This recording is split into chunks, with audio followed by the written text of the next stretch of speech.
Et maintenant, parlons jeûne intermittent. C'est quoi ça? Si vous voulez bien me laisser finir de présenter, ça va peut-être répondre. Mais c'est quoi le sujet d'aujourd'hui? Voulez-vous bien arrêter de me couper? Ce n'est vraiment pas clair comme C'est sujet. ça qui se passe avec l'intermittence. Des fois, on en parle des bouts, puis c'est un petit peu moins clair. Fait que pour ça qu'aujourd'hui, on est ici pour clarifier les choses. Exactement. Pour parler de jeûne intermittent, bon. Oui, donc sans plus attendre, est-ce qu'il y a des questions sur le jeûne intermittent?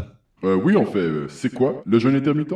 Ben, en fait, le jeûne intermittent, c'est de manger par intermittence. Donc, il y a des moments dans la journée qu'on va manger, puis d'autres moments qu'on ne mangera pas. Qu'on va jeûner, ça veut dire. Ok, et c'est bon ça?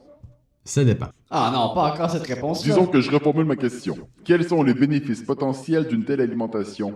Ah, ça le mérite d'être clair. Donc, il y a la perte de poids, l'amélioration à la sensibilité à l'insuline, la baisse de la pression artérielle, la meilleure gestion du cholestérol, une stimulation autophagique, la réduction de l'inflammation puis du stress oxydatif. On parle aussi d'amélioration de la santé cérébrale, des fonctions cognitives, l'impact sur la longévité, la santé cardiovasculaire, puis l'amélioration de la digestion et du microbiote. Donc pourquoi est-ce que c'est pas tout le monde qui fait ça? Parce que c'est pas facile à commencer ni maintenir sur le long terme, c'est pas adapté à notre mode de vie occidental. La moitié des choses que je viens de dire sont pas prouvées encore par la science, que l'autre moitié sont atteignables aussi avec une restriction calorique à travers la journée comme on aurait à travers le jeûne intermittent. C'est quelle moitié qui n'est pas prouvée par la science? Celle-là. On parle aussi d'amélioration de la santé cérébrale, des fonctions cognitives, l'impact sur la longévité, la santé cardiovasculaire, puis l'amélioration de la digestion et du microbiote. Et le reste, on aurait juste besoin de moins manger pour avoir les mêmes bénéfices. Il semblerait, mais il faut faire attention, il faut y aller cas par cas. C'est pas une formule magique qui fonctionne à tout coup sans considération individuelle. Ok, mais tant qu'à faire du jeûne intermittent, quelle serait la meilleure façon de le faire? Ça serait de manger tôt le matin puis d'arrêter en fin d'après-midi.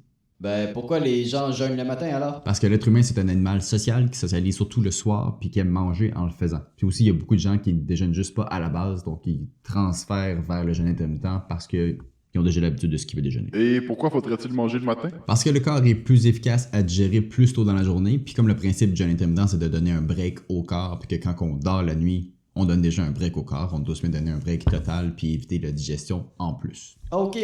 Donc on est mieux de diminuer les calories plutôt que de jeûner, mais si on jeûne, c'est mieux le soir que le matin. Autre chose? Manger assez. Mais vous venez de dire de manger moins. J'ai surtout dit que c'était du cas par cas. Donc oui, des fois on peut manger moins, mais des fois c'est non nécessaire ou même risqué de le faire. Puis si on restreint la période de temps dans la travers laquelle on mange, il faut s'assurer de manger suffisamment dans la période dans laquelle on se permet de manger. Ok, mais si disons que je voulais vraiment commencer le jeûne intermittent, par où est-ce que je devrais commencer? Par vous demander si c'est vraiment quelque chose que vous voulez faire pour le restant de votre vie. Si la réponse est non, ça vaut même pas la peine de commencer.